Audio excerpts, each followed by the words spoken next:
Hello， 大家好，我们是草泥捏汉堡，今天为大家带来搞笑脑洞美满辛普森一家第6季第19集。春节正举办了文艺复兴活动，看到弗兰德击败了秘书，小新只觉得乏味又无聊。辛巴尝试让儿子兴奋起来，于是向他展示了老式织布机的用法，但这依旧没有引起小新的兴趣。辛巴正在模仿烤乳猪，凭借他的塑料鼓烟雨和粪尘，成功得到享用它的机会。新小妹正在漫无目的的闲逛，然后被警官所说远古传说中的恶兽吸引了目光，看那些宣传海报，似乎真的值得一看。不料等他走进帐篷，才发现里面养着的不是些寻常动物，而且在他们注视下，一只兔子还逃走了。新小妹连忙追着他，也跟着跑了。随着越追越远，周围的景色也越来越陌生。就在此时，前方一个发光帐篷引起了新小妹的注意，她快步上前，掀开门帘，发现有个女人坐在里面。我一直都在等你，丽萨。新小妹一下子都呆住了。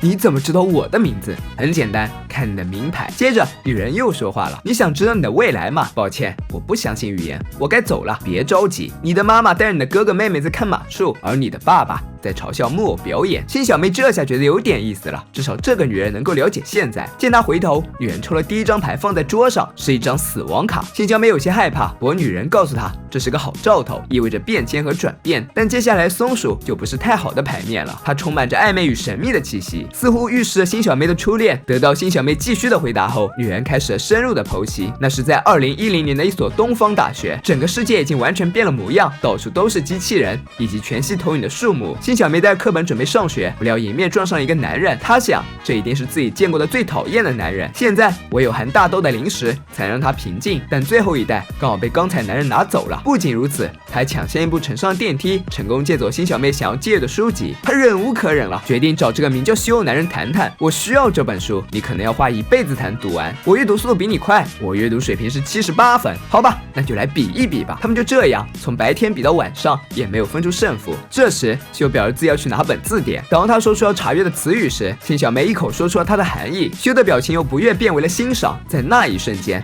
他们同时坠入了爱河。管理员表示不能理解他们的行为，明明就互相憎恶，怎么就相爱了？旁边人说道：“当然啦，你是机器人嘛。”随着眼泪从他眼睛蹦出，他头颅迅速融化了。热恋中，两人开始形影不离。修表示自己简直不敢相信，他们俩竟然如此相似。他们都爱环境科学，都对素食主义者抱着绝对严肃的态度。他不能容忍整个暑假都与新小妹分离，所以邀请他一起去他家的庄园。虽然修的爸爸妈妈似乎带着一点对美国人的歧视，不过总体来说，新小妹在庄园里过得十分愉快。看夕阳在自己面前缓缓落下，新小妹十分享受，告诉修自己很喜欢这里，还有更美好的事情。修为她准备了烟花，在这漫天绽放的烟花中，他向她求婚了。没有丝毫犹豫，新小妹答应了他的请求。紧接着，修为她戴上了钻戒，看着他们在草地上拥吻，机器人流下了感人的泪水，然后脑袋又废了。新小妹马上将这一消息告诉了母亲，新妈很为女儿感到高兴，不过新小妹还是有一丝担忧，她希望妈妈能够保证别让爸爸毁了她的婚礼。新妈安慰女儿，表示新爸一定会安分守己的。此时，小新正在砸毁房子，知道了他喜欢的工作。听到这个消息后，他也很开心。核电厂内大部分岗位已经被机器人取代，兰尼和卡尔也成为了决策阶层。不过辛巴倒是依然还待在原来的地方。得知女儿就要结婚了，辛巴十分高兴。此时，眼镜仔走了进来，接着辛巴就将这个消息告诉了他。他回想起自己向新小妹求婚的时候，他说的是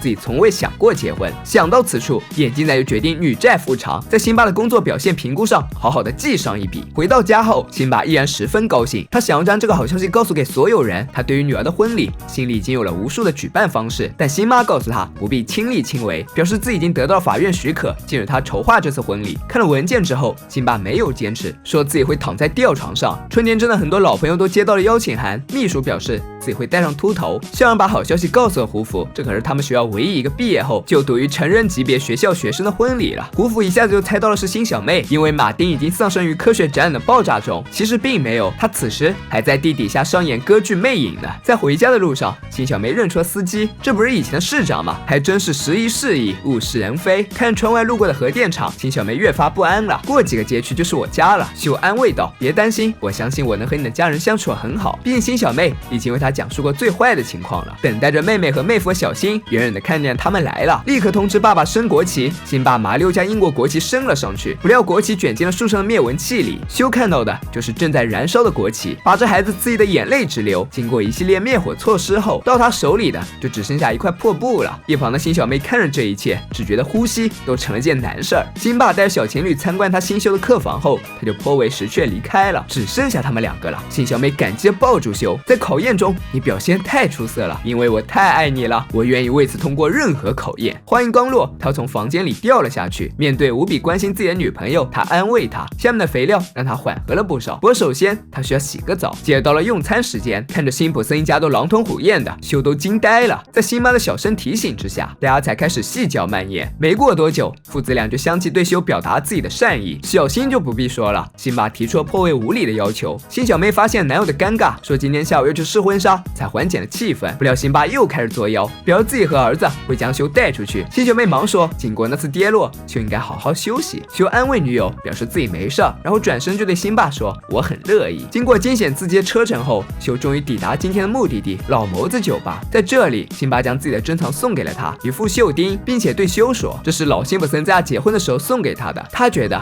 这为自己的婚姻带来了好运。他们家没有那么多的传统，但如果修能够在活着的时候保留这件东西，就是对他来说最意义深重的事。一开始修还觉得很荣幸，但当看到里面是两只小猪的时候，他马上变了脸色，却表示自己会带。辛爸辛妈悠悠哉哉地躺在床上看电视。辛爸对妻子说，一个家庭能够在同一屋檐下真好，他真的异常想念隔壁房间低语声。不过紧接着他又敲打墙壁，让他们小声点。辛小妹怒吼道，我知道了。他现在很内疚，表示不该让修和爸爸哥哥独处。修安慰道，我们过得很愉快，那你是怎么伤到的？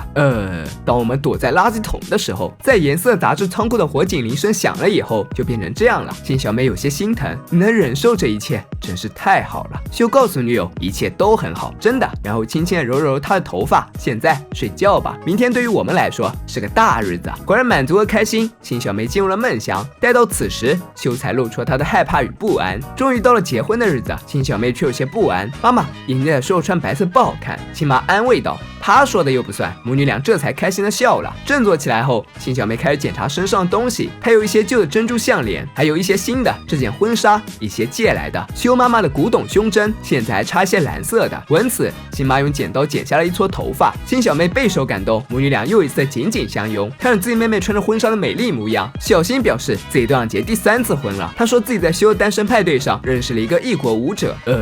其实修没有开单身派对，是我们以他的名义开了一次。在妹妹的审视目光下，小新终于说了实话，我去了脱衣舞俱乐部。此时修正在向爸爸妈妈介绍辛巴，虽然气氛异常尴尬，不过修还是尽量打着圆场。春天镇很多人都来参加了这场婚礼，有辛妈的姐姐们，还有小新的老师，秘书还将秃头带了过来。虽然这直接让他的身体搬了家。此时辛巴走进了帐篷，前来看望他即将出嫁的女儿。他对女儿说出自己的心里话，我一直认为你的名字和我的姓氏相连是最棒的事情，自从你学会抠尿布起，就已经比我聪明了。我要你知道，我一直为你骄傲，你是我最棒的成果，而这一切都是你一人成就的。你让我更了解自己的妻子，教育我成为更好的人，但你始终都是我的女儿，没有人会拥有比你更棒的女儿了。辛巴说完后，亲吻了一下女儿的额头。就在这时，辛小妹发现了爸爸袖子上绣钉，她询问爸爸，你忘了将这个给修了吗？没有，那是怎么回事？今早我在床头柜上看到了他们，我想他应该没有带绣钉的习惯。辛小妹不同意，她知道爸爸一直都在筹划此事。她取下了辛巴袖口的绣钉，转身走进了修的帐篷。修很诧异，结婚之前我们不应该见面的，这是传统。那么我家的传统呢？看到辛小妹手中的绣钉，修刚开始有些不情愿，但禁不住辛小妹有些恳求的语气，最终还是戴上了。现在他终于在辛小妹面前说了实话，他一直在试图喜爱她的家庭，把他们当作好奇，当作俗趣，当作庸俗文化，但通通都不管用。我想到回到英国之后就不必忍受这一切，修还是很高兴的。辛小妹不理解，难道以后我们都不会再见到我的家人了吗？你妈妈在我们孩子出事时会来。辛小妹异常激动，我不敢相信我所听到的，我不想和我的家人断绝关系。修拉住了她的手，这里不值得你留下，你就像是一朵鲜花插在牛粪上。这句话彻底刺激到了辛小妹，你的话太恐怖了，拜托，你比任任何人抱怨的都多，也许吧，但我仍然爱他们，而且我觉得你并不理解。说完，辛小梅归还了婚戒离开了。此时，小新正准备上台献歌，修冲了出来，向众人表示婚礼取消了。看人们为争抢蛋糕扭作一团，辛小梅扔掉了婚纱，独自离开。在她万分悲痛之余，远处的婚礼现场逐渐变成了文艺复兴的活动帐篷。最初相遇的两人讲述了最后的结局。第二天，修回到了英国，他们此生再也没有见过。辛小梅想知道有没有办法能够改变未来，女人表示没有，但可以尝试寻找惊喜。你说会告诉我真爱的？哦，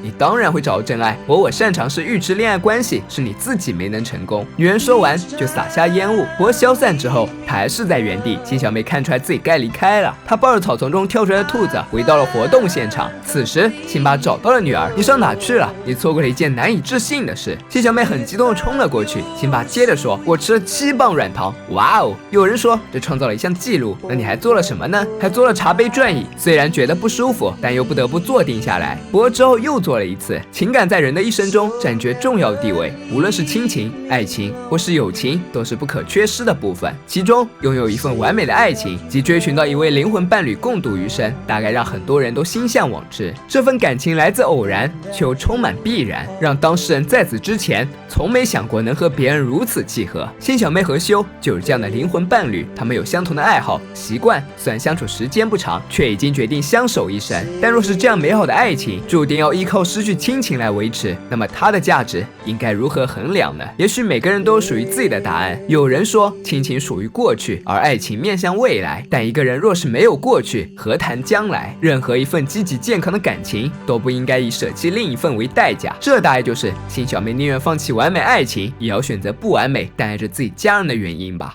本期视频到这里了，喜欢小伙伴别忘点赞、评论、关注，咱们下次见，拜拜。